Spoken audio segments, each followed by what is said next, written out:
Assalamualaikum warahmatullahi wabarakatuh. Bagaimana kabarnya teman-teman? Mudah-mudahan teman-teman dalam keadaan sehat, panjang umur, rezeki yang banyak, selamat di dunia akhirat. Tidak terasa kita sudah masuk ke pertemuan 5 dan sebentar lagi kita akan melakukan UTS.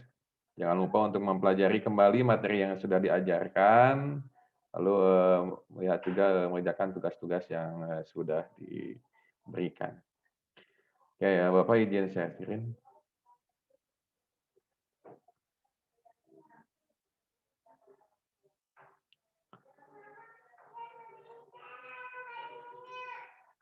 Nah, ini adalah contoh jadwal pelajaran yang disajikan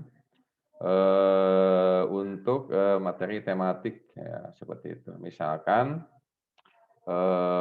waktu dari jam 7.00, tapi karena mungkin sekarang pembelajarannya masih pembelajaran daring diakibatkan oleh COVID-19, jadi siswa masuk pukul 7. Nah, biasanya hari Senin, ya, mereka ada upacara seperti itu. Dan untuk kelas 1, mereka sampai jam 11.30 seperti itu. Nah, misalkan ada upacara, nah di sekolah dasar kita juga ada upacara seperti itu, agama dan budi pekerti. Tematik, jadi ikut tubuhku, lalu Selasa ada olahraga, seperti itu, dan tema-tema yang lainnya. Jadi teman-teman juga diajarkan untuk membuat jadwal pelajaran untuk di setiap tingkatan, seperti itu. Nah, ini contoh jadwal pelajaran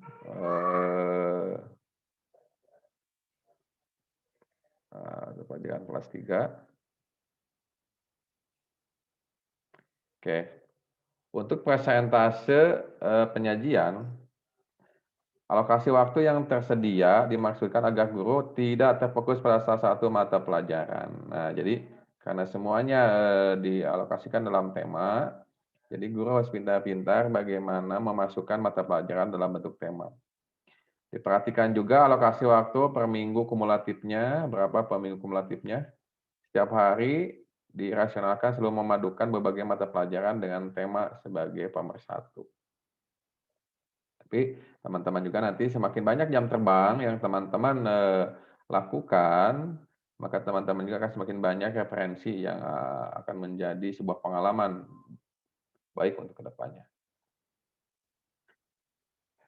Oke, beban belajar dinyatakan dalam jam belajar setiap minggu untuk masa belajar selama 1 semester. Beban belajar untuk SD atau MI, sekolah dasar atau madrasah ibtidaiyah, kelas 1, 2, dan 3 masing-masing 30, 32, 34. Sedangkan untuk kelas 4, 5, dan 6 masing-masing 36 jam setiap minggu. Dan jam belajar SDMI adalah selama 35 menit dalam 1 jam pelajaran.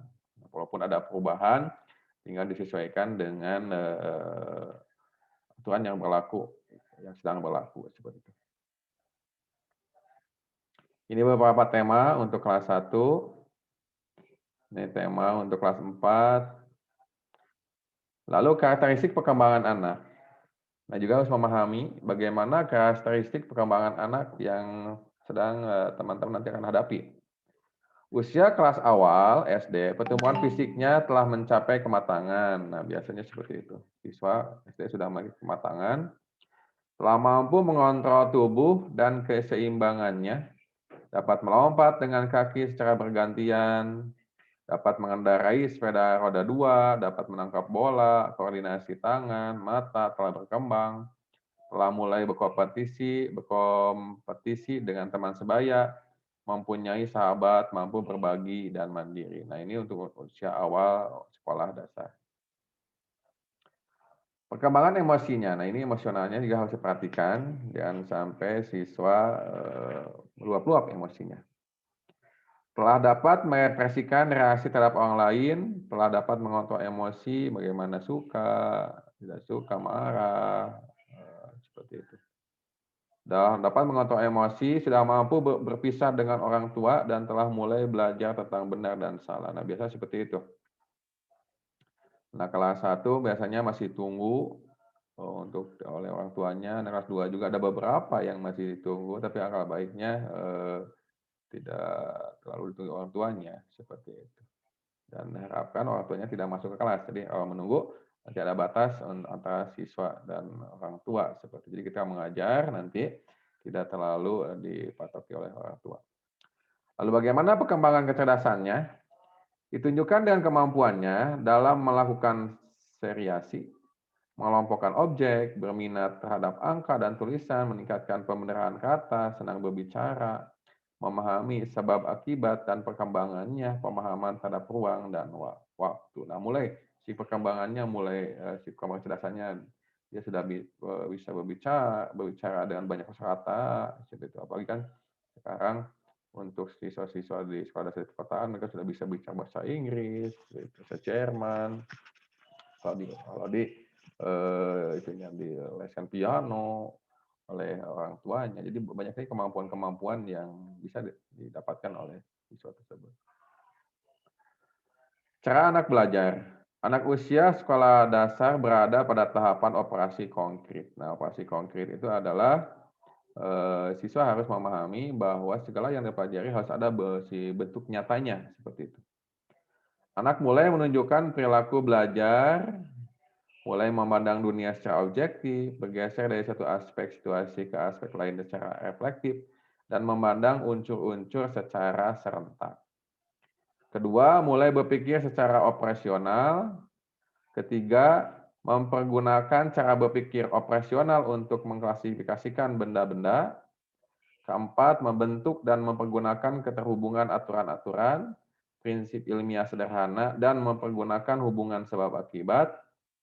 5. Memahami konsep substansi, volume, zat cair, panjang, lebar, luas, dan berat. Mereka mulai memahami hal-hal tersebut. Nah, ciri belajar anak, dia ada ciri konkret. Nah, proses belajar beranjak di hal-hal yang konkret, yakni yang dapat dilihat, didengar, dibaui, diraba, dan di otak-atik. Nah, seperti harus ada si benda nyata. Jadi kalau misalkan guru sedang mengajarkan rambu-rambu lalu lintas, nah harus ada bentuk nyata dari rambu-rambu tersebut. Ya, minimal bentuk gambarnya harus ada. Yang kedua, integratif. Anak memandang sesuatu yang dipelajari sebagai suatu keutuhan. Mereka belum mampu memilah konsep dari berbagai disiplin ilmu. Jadi masih saling berkaitan seperti itu. Yang ketiga, hierarkis. Anak belajar berkembang secara bertahap, mulai dari hal-hal yang sederhana ke hal yang lebih kompleks. Memahami dari yang mereka hadapi secara langsung dan hal yang sangat kompleks sekali. Belajar dan pembelajaran bermakna. Belajar merupakan proses perubahan di dalam kepribadian yang berupa kecakapan, sikap, kebiasaan, dan kepandaian yang bersifat menetap dalam tingkah laku yang terjadi sebagai suatu hasil dari latihan atau pengalaman. Jadi belajar itu ada proses adaptasi manusia terhadap perubahan yang ada. Seperti itu. Pembelajaran adalah proses interaksi antara anak dengan anak dengan sumber belajar, dan anak dengan pendidik. Kegiatan pembelajaran bermakna jika dilakukan dalam lingkungan yang nyaman dan memberikan rasa aman bersifat individual, konseptual, dan anak melalui langsung yang dipelajarinya. Ya, betul. Pada dasarnya anak akan merasa bahwa dia tidak sedang belajar, harus didesain bagaimana belajar, konsep belajar sambil bermain seperti itu. Nanti kalau anak sudah merasa senang, tinggal dimasukkan materi-materi yang akan kita ajarkan kepada anak. Seperti itu. Keuntungan pembelajaran tematik, diantaranya siswa mudah memusatkan perhatian pada suatu tema tertentu. Siswa mampu mempelajari pengetahuan dan mengembangkan berbagai kompetensi dasar antar mata pelajaran dalam tema yang sama. Pemahaman terhadap materi pelajaran lebih mendalam dan berkesan. Kompetensi dasar dapat dikembangkan lebih baik dengan mengaitkan mata pelajaran lain dengan pengalaman pribadi siswa.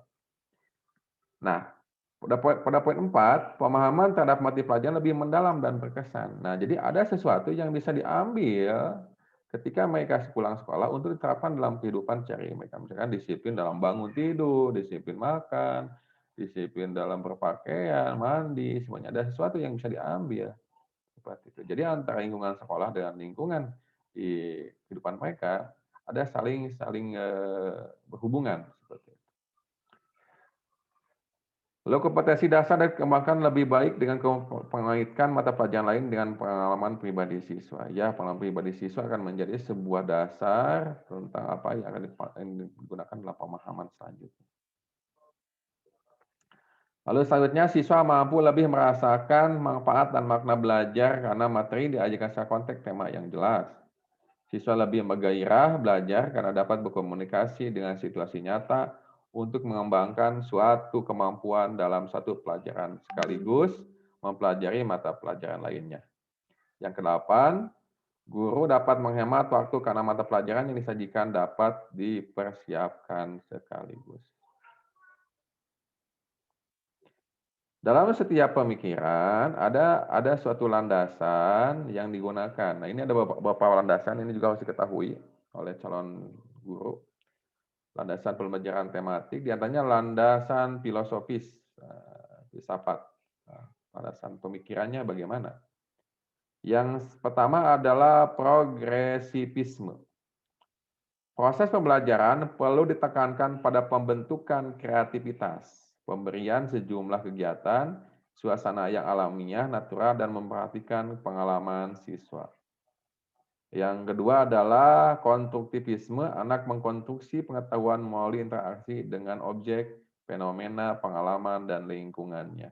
Nah, jadi siswa mengkonstruk pemahamannya berdasarkan pengalaman-pengalaman yang sudah dibentuk oleh dirinya sendiri. Seperti itu.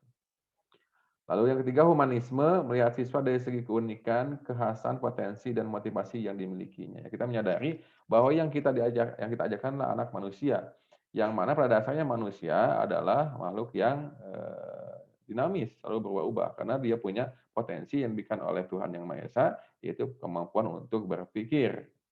Mereka berpikir untuk memudahkan kehidupannya. Nah, 3, landasan filosofis. Nah, yang ketiga, landasan psikologis. Psikologis, perkembangan untuk menentukan tingkat keluasan dan kedalamannya isi sesuai dengan tahap perkembangan peserta didik. Psikologis belajar untuk menentukan bagaimana isi materi pembelajaran disampaikan kepada siswa dan bagaimana pula siswa harus mempelajarinya.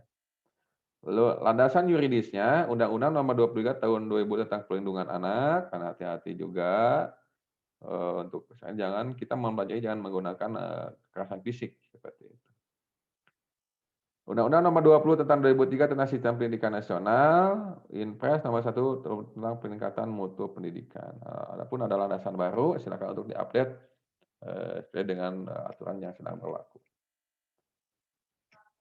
Menekankan keterlibatan siswa dalam proses belajar secara aktif sehingga siswa memperoleh pengalaman langsung dan terlatih untuk dapat menemukan sendiri berbagai pengetahuan yang dipelajarinya. Menekankan penerapan konsep belajar sambil melakukannya. Ciri khas pembelajaran tematik. Pengalaman dan kegiatan belajar sangat relevan dengan tingkat perkembangan dan kebutuhan anak usia sekolah dasar.